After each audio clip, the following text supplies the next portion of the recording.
Hey folks, Tennessee Brando here. Check out this political ad from Tim Ryan out of Ohio, and then let's talk about it. When JD Vance moved back to Ohio, he told us his new nonprofit would help fix our state's opioid crisis. But he failed to fund a single addiction program. So what did Vance do with the money?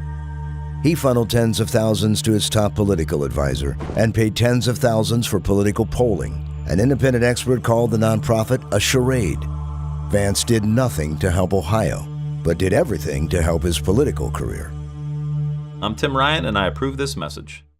So, JD Vance did everything for himself and nothing for the state of Ohio. That sounds familiar, don't it? It also reminds me of a story.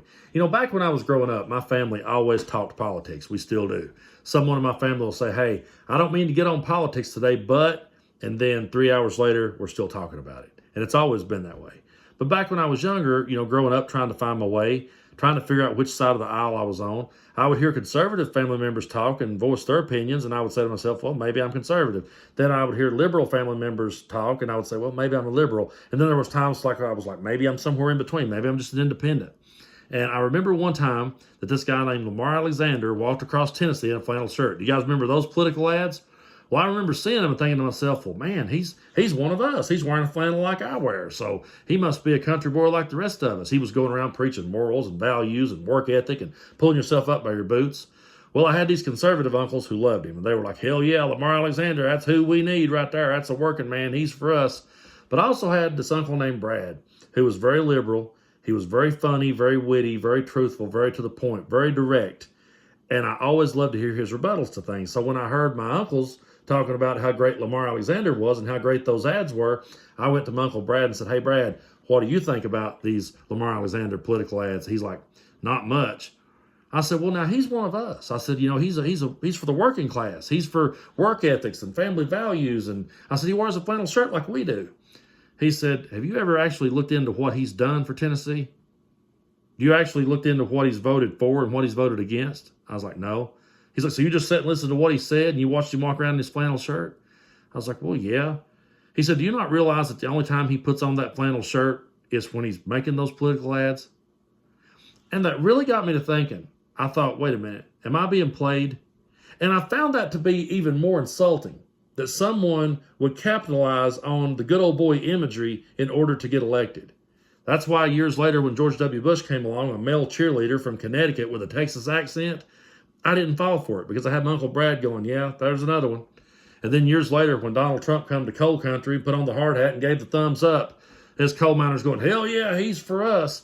But my Uncle Brad's words was ringing in my ears and I was going, yeah, it's probably the first time he's ever seen a hard hat in his life.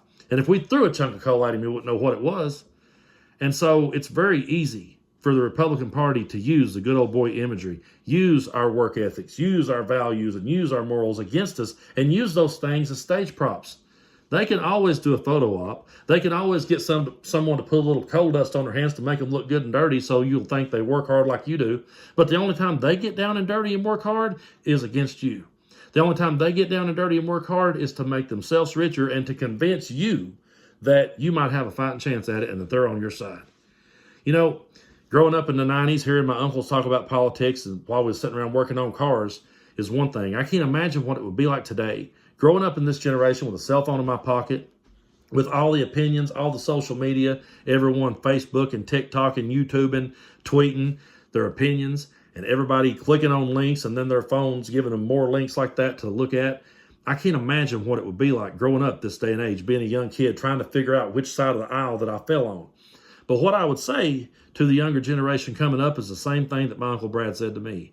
I would say, hey, step outside of the political theater. Don't just look at what it is they're saying. Don't just look at how they're dressed. Don't just look at this photo op they did.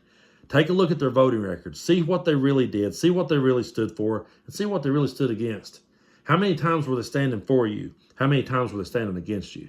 So to my friends up in Ohio, I would say cast your vote for Tim Ryan. We don't need any more JD Vances in this world. And to you young people growing up, take a good long look at what they're doing and not what they're saying, because it's very easy to trick you with the imagery. And it's insulting. That's one thing that I want to always say to the younger people. The fact that they're using these things that we grow up around and we hold sacred, the fact that they're using those things as stage props against us should offend you. And if it doesn't, you're not paying attention.